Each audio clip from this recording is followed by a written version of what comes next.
ഭൂമിയിലെ ഏറ്റവും മനോഹരമായ ഗ്രാമമാണ് എറണാകുളം ജില്ലയിലെ കടമക്കുടിയെന്ന് പ്രമുഖ വ്യവസായിയും മഹീന്ദ്ര ഗ്രൂപ്പ് ചെയർമാനുമായ ആനന്ദ് മഹീന്ദ്ര എക്സിൽ അറിയിച്ചതോടെ കടമക്കുടിയിലേക്കുള്ള സഞ്ചാരികളുടെ കുത്തൊഴുക്ക് വർദ്ധിച്ചിരിക്കുകയാണ്. പാലക്കാട് കഞ്ചിക്കോട് സന്ദർശനം സംബന്ധിച്ച് പോസ്റ്റുകൾ ഇട്ടപ്പോൾ അവിടെയും ഒട്ടേറെ മാറ്റങ്ങളുണ്ടായി. കടമക്കുടിയിലും ഇതുപോലെ ഉണ്ടാകുമെന്ന് പ്രതീക്ഷയിലാണ് ഗ്രാമീണവാസികൾ. വെള്ളത്താൽ ചുറ്റപ്പെട്ട പച്ചപ്പ് നിറഞ്ഞ ദ്വീപ് ഇപ്പോൾ എല്ലാ ദിവസങ്ങളിലും സഞ്ചാരികളെ കൊണ്ട് നിറഞ്ഞിരിക്കുകയാണ്. പൊക്കാളി പാടങ്ങളും ചെമ്മീൻ കെട്ടുകളും കൊണ്ട് നിറഞ്ഞ ഗ്രാമക്കാഴ്ച പലരുടെയും മനം കവരുന്നതാണ്.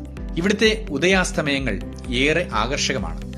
പെരിയാറും വേമ്പനാട് കായലും സംഗമിക്കുന്ന ഈ ഭാഗത്തെ പുഴയിലെ മത്സ്യങ്ങളുടെ രുചിയേറും വിഭവങ്ങൾ കഴിച്ചാൽ ഒരിക്കൽ സന്ദർശനം നടത്തിയവർ വീണ്ടും വരുന്നു. മത്സ്യബന്ധനവും കൃഷിയുമാണ് ഈ മേഖലയിലെ ജനങ്ങളുടെ ഉപജീവന മാർഗമെങ്കിലും പ്രകൃതിയിൽ നിന്നുള്ള വിഭവങ്ങളെ ആശ്രയിച്ച് കഴിയുന്നവരും നിരവധിയാണ്. കടമക്കുടിയിലെ മരച്ചില്ലകളിൽ ചേക്കേറുന്ന ദേശാടന കിളികളെ ക്യാമറയിൽ പകർത്താനും നിരവധി പേർ കടമക്കുടിയിൽ എത്തുന്നുണ്ട്. ഏതാണ്ട് 200-ൽ പരം ഇനത്തിലുള്ള ദേശാടന കിളികൾ ഇവിടെ എത്തുന്നുണ്ട് എന്നുള്ളതാണ് കണക്ക്.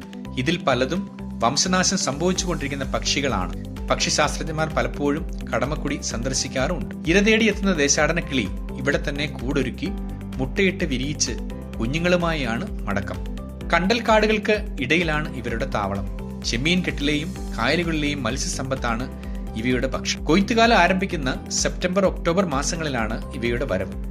കൊയ്ത്ത് കഴിഞ്ഞ് പാടത്തെ ചെമ്മീൻ കെട്ട് അവസാനിക്കുന്നതോടെ മടക്കിയാണ്.